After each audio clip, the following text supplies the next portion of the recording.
Je suis nostalgique du temps d'Avengers Endgame, de tout ce que nous avons pu vous produire, Airo et moi.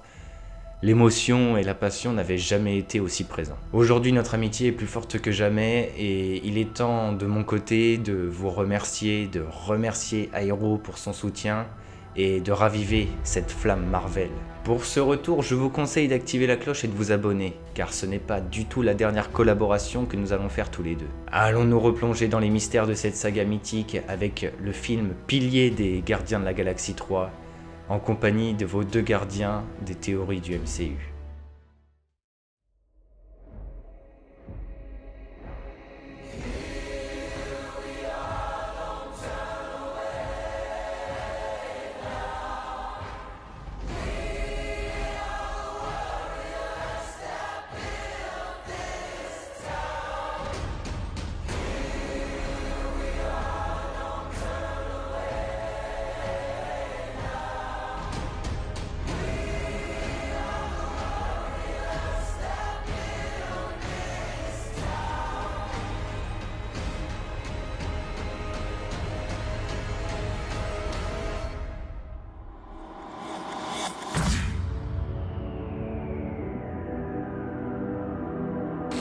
Bien que Endgame ait pour rôle de conclure la saga, cela ne lui empêche pas d'apporter d'autres mystères, puisqu'évidemment, ce n'est pas la fin des films Marvel, et nombreux sont les personnages qui continueront leur histoire. Le cas de Gamora est donc pour moi ultra intéressant. Rappelez-vous, dans Avengers Endgame, la Gamora originelle, celle que nous connaissions tous par le biais des Gardiens de la Galaxie 1 et 2, a été malheureusement tuée par Thanos, afin d'obtenir la pierre de l'âme, et comme il nous l'a été prouvé dans Endgame, via Black Widow qui a subi entre guillemets le même sort, nous ne pouvons ramener les gens sacrifiés pour la pierre de l'âme. Vous l'aurez compris, Gamora est morte et ce normalement pour toujours. Dans Avengers Endgame, une intrigue très intéressante a fait son apparition, puisque la Gamora qui accompagnait Thanos en 2014 a trahi son père adoptif et s'est retournée aux côtés des Avengers pour l'ultime bataille grâce à Nebula. Néanmoins, certains se demandaient, est-ce que cette Gamora est encore vivante suite au claquement de doigts de Tony, qui a totalement décimé l'armée de Thanos? Eh bien oui, comme nous l'a montré une scène coupée, Gamora s'en va lors de l'hommage à Tony sur le champ de bataille. Cette scène a vraiment pour utilisation de souligner que Gamora est toujours vivante,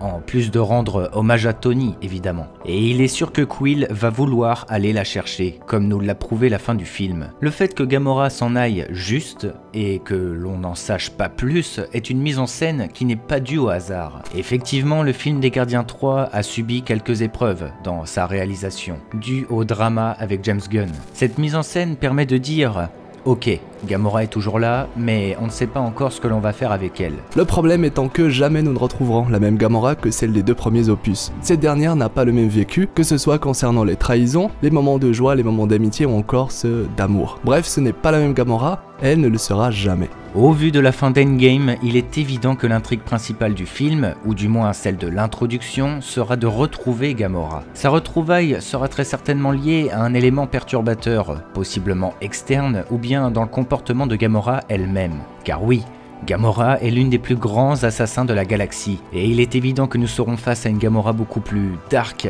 et méchante que ce qui nous a été montré jusqu'à maintenant. Le problème étant que Thanos n'est plus, donc plus de leader pour la guider, elle qui a toujours vécu sous l'oppression et les ordres de son père adoptif. Pareil pour Ronan, qui est mort dans les Gardiens de la Galaxie 1. Et je suis prêt à parier qu'elle réside là, la faiblesse de Gamora. Elle sera seule et au vu des prochaines menaces de la galaxie, une alliance entre la protagoniste et le groupe des Gardiens pourrait s'effectuer, surtout si Nebula les accompagne. De plus, je vois bien l'intrigue comme quoi Gamora se baladant seule se ferait reconnaître par le clan d'Ayesha, qui voudrait lui botter le cul entre guillemets. Bref, malheureusement, n'oubliez jamais que la Gamora d'origine est morte, concluant toute l'histoire d'amour avec Quill. C'est une toute nouvelle Gamora que nous allons voir à l'écran, et elle va donner du fil à retordre au groupe.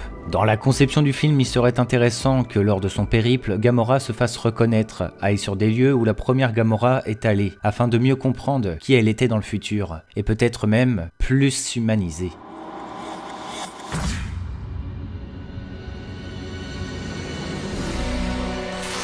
Enfin, je suis très heureux de vous en parler. Nous allons pouvoir traiter du cas d'Adam Warlock. Comme vous le savez tous, les films Marvel se suivent, et plus particulièrement les films traitant des origin story et ou des histoires centrées sur des héros précis. C'est par exemple le cas avec les deux films des Gardiens et leurs scènes post-génériques. Le premier teasait le second opus, notamment avec le retour de Groot, et avec les Gardiens 2, nous retrouvons exactement ce même procédé, et comme pour Gamora, les mystères sont simplement mentionnés afin de laisser une grande liberté pour le réalisateur au moment venu. Personnage très attendu et futur pilier de l'univers cosmique du MCU d'après James Gunn et Kevin Feige.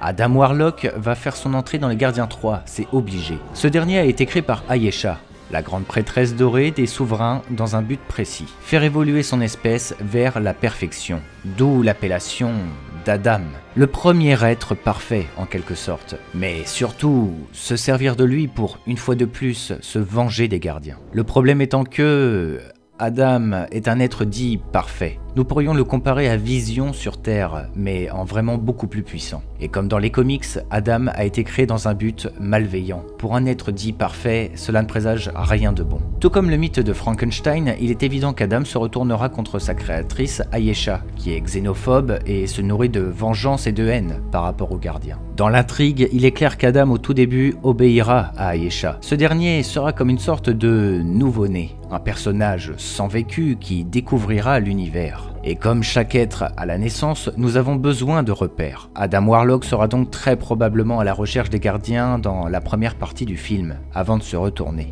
Évaluant et comparant les attentions d'Ayesha et des gardiens, ce serait comme ça qu'il pourrait trouver les réponses et se faire justice lui-même. D'ailleurs, je pense que cela expliquerait la raison pour laquelle Thor serait potentiellement présent. Mais nous allons en parler un peu plus tard. Point qui à mon avis est très intéressant à souligner est quant à la puissance qui animera Adam Warlock. La pierre de l'âme a été pendant longtemps dans les comics sa source avant de s'en détacher. Dans le MCU, les pierres ont été réduites à l'état d'atomes, donc impossible à récupérer actuellement. Mais il existe une autre solution qui permettrait d'ailleurs de tout relier, à savoir les batteries Annulax. Souvenez-vous, dans les Gardiens 2, Ayesha fait appel aux gardiens pour protéger ses batteries Annulax d'une grande bestiole qui s'en nourrit. Le tout en échange de récupérer Nebula qui avait tenté de les voler. Rocket s'est également bien servi et en a fait exploser un bon nombre à la fin du film. Le truc avec ces batteries, c'est qu'elles sont rares et incroyablement puissantes. Je rappelle qu'elles ont quand même réussi à détruire Ego, un céleste. Depuis le début, et je suis prêt à le parier, Ayesha avait pour but de créer Adam en se servant de ses batteries Annulax. Mais suite aux nombreuses péripéties, les batteries ont été volées, détruites pour certaines, etc. Donc à la place de la gemme de l'âme, il est quasiment sûr que ces batteries serviront à Adam. Bon, je sais que beaucoup s'attendent à ce que je parle de la prise potentielle du rôle par Zac Efron, mais ce n'est pas vraiment le plus intéressant. Dans tous les cas, les Gardiens 3 servira à introduire ce célèbre personnage, très apprécié par les réalisateurs et les scénaristes. Adam est surpuissant et aimé. Il va être un pilier énorme des 10 prochaines années dans le MCU. Et d'ailleurs, une potentielle résurrection de Thanos un jour lui permettrait d'obtenir la gemme de l'âme. Et qui sait, il est possible qu'Adam pourrait ramener Gamora. Mais ne nous emballons pas.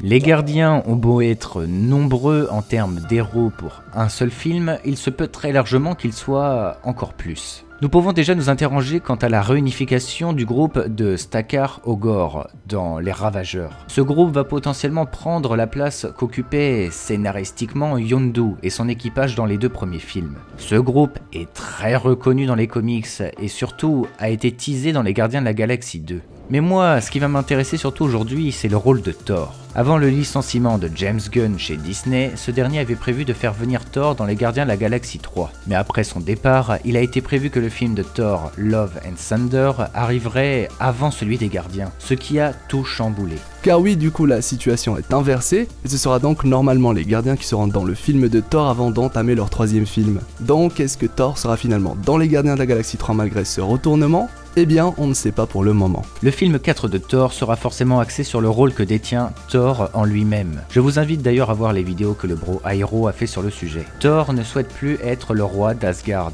et a délégué le titre à Valkyrie avant de rejoindre les Gardiens. Également, nous savons que Natalie Portman sera de retour pour ce quatrième film et deviendra Mighty Thor, ce qui annonce très clairement un passage de flambeau entre Thor et cette nouvelle héroïne. Cela signifie donc que Thor, tel que nous l'avions connu, c'est fini. Plus de roi d'Asgard et plus de super-héros. Le personnage va très certainement devenir une sorte de vagabond, en quête de vérité et de savoir sur ses origines, et notamment Odin, son père. C'est là que les gardiens vont pouvoir agir. Thor et le groupe sont déjà plus ou moins liés suite aux événements d'Infinity War, et sont pour le spectateur les deux gros points de repère quant à ce qu'il se passe dans la galaxie, sans compter Captain Marvel. Thor et les gardiens vont avoir pour rôle de nous relancer dans le milieu de l'espace et introduire un univers plus cosmique. Et pour être plus simple, Thor ne possède plus de vaisseau, de coéquipiers. Donc voilà à quoi vont servir les gardiens avant tout, puisque Thor, à la fin d'Endgame, essaye de prendre le leadership du groupe au détriment de Quill. Mais par rapport au film des gardiens, il se peut que Thor soit tout de même présent. Non pas tout le long du film, car ce dernier n'a pas les mêmes désirs de quête que Quill par exemple, qui voudrait retrouver Gamora. Néanmoins,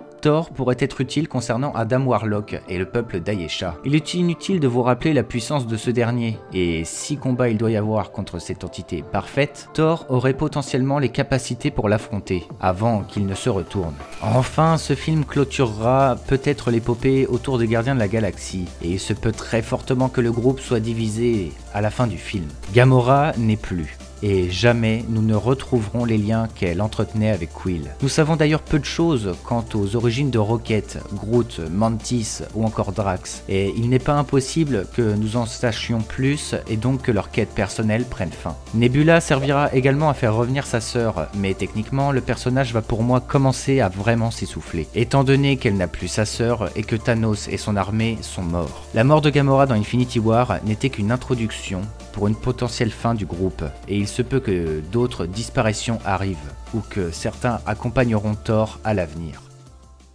Merci du fond du cœur d'avoir regardé cette vidéo, cela nous fait extrêmement plaisir à Hero et moi de vous partager notre passion à deux et on espère vraiment que cela vous aura plu. N'hésitez pas à nous soutenir, c'est très important en lâchant votre plus beau pouce bleu et en vous abonnant à la chaîne pour ne louper aucune de nos prochaines collaborations. Allez voir également la vidéo qu'Aero a fait sur le sujet et où j'apparaîtrai dedans et envoyez-lui un max d'amour.